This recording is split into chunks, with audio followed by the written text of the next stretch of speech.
Alors, qu'est-ce que j'apprends?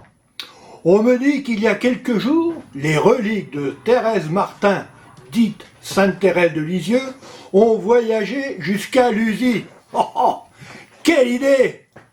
Promener des os comme ça, avec tous les chiens qui traînent, les loups qui dévorent les troupeaux. Bon, je veux bien que la petite Normande, née à Alençon en 1873, n'ait pas eu beaucoup le temps de voyager dans sa trop courte vie.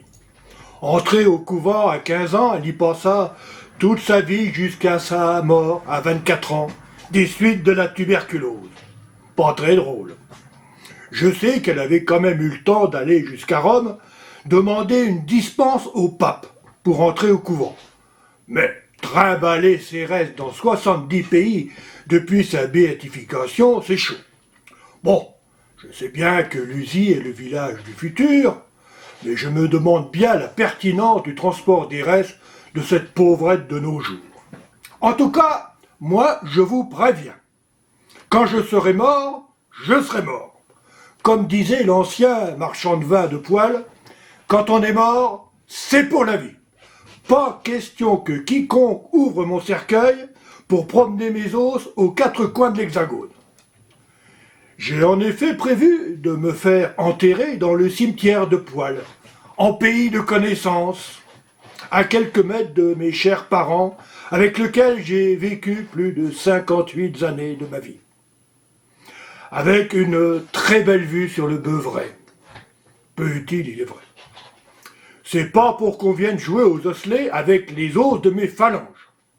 Oui, même si je ne suis pas très croyant, j'ai déjà acheté une place dans la terre du cimetière du village de Poil, où j'ai sué sang et eau pour retourner la terre, y semer le grain de blé qui germera et nourrira les hommes et les vaches qui, à leur tour, fertiliseront cette terre nourricière. Et puis, il faut dire aussi que dans ce cimetière, la place, la concession perpétuelle pour mieux dire, ne coûte que 50 €, toutes taxes comprises. 50 € le mètre carré, non viabilisé, sans eau, ni électricité, ni la fibre, mais est-ce bien nécessaire? Mais pour le temps que j'aurais y passé, 50 €, il n'y a rien à dire. C'est une affaire. Un placement à long terme. Une assurance mort, en quelque sorte. Alors, quand je serai mort, laissez-moi tranquille. Bon, je sais que pour qu'on promène mes reliques, il faut d'abord que je sois un saint. Ce qui n'est pas vraiment mon cas. Mais bon, je n'ai encore que 68 ans. J'ai encore le temps de le devenir. Je n'ai pas dit mon dernier mot. Que faut-il pour être béatifié? Faire des miracles. Bon, je sais que ma femme me dit souvent que des miracles, je n'en ai pas vraiment fait. Mais peut-être simplement parce que je n'ai pas essayé. Tenez, par exemple, transformer de l'eau en vin. Ça doit pouvoir se faire, sans pour autant être David Copperfield. Bon, après, il ne s'agit pas seulement de transformer de l'eau en vin. Il faut qu'il soit buvable. Je connais beaucoup de gens. Si je transformais une barrique d'eau en vin, ils ne voudraient pas le boire, sous prétexte qu'ils ne boivent que du vin bio, qu'ils veulent voir l'étiquette, connaître l'année, le cépage, le récoltant et tout le tralala. Bon, après, je pourrais essayer de marcher sur l'eau, sans palme. Bon, là non plus, c'est pas évident. Déjà que je sais à peine nager et que je coule dès que je n'ai plus pied. Bon, qu'est-ce que je pourrais faire comme autre miracle? Rendre la vue à un aveugle? Pourquoi pas? Je pourrais essayer avec Gilbert Montagnier.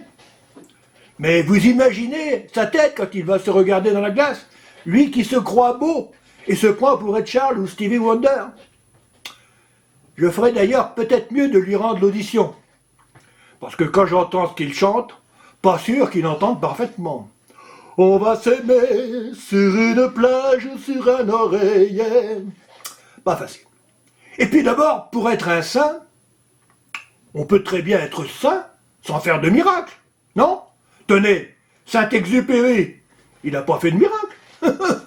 Bon, il a écrit Le Petit Prince, d'accord? Vous appelez ça un miracle, dessiner un mouton sur le sable dans le désert? Tout le monde peut le faire. Et Saint-André, Philippe Saint-André, vous trouvez qu'il a fait des miracles? Bon, comme joueur de rugby, oui, mais comme sélectionneur, c'était pas le patafia.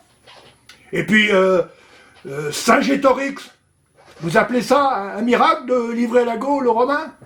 Non. Je vous le demande instamment ici même. Quand je serai mort, laissez-moi tranquille. Bon, si vous tenez absolument à me rendre hommage ou à célébrer ma mémoire, faites-moi une statue, à condition qu'elle soit ressemblante. Donnez mon nom à une rue ou une école, à condition que ce soit une grande école. Une grande rue, ou pas une impasse, ou une grande école, pas une école de village. Mais surtout, laissez mes os tranquilles. Surtout qu'ils sont fragiles, mes os. Hein. Je me suis cassé un bras à 2 ans en faisant de la trottinette, l'autre à 7 ans en jouant à Tarzan, la clavicule à 17 ans au rugby, et la jambe à 25 ans en jouant au foot. Alors, pas question de les transporter post-mortem. Je compte sur vous.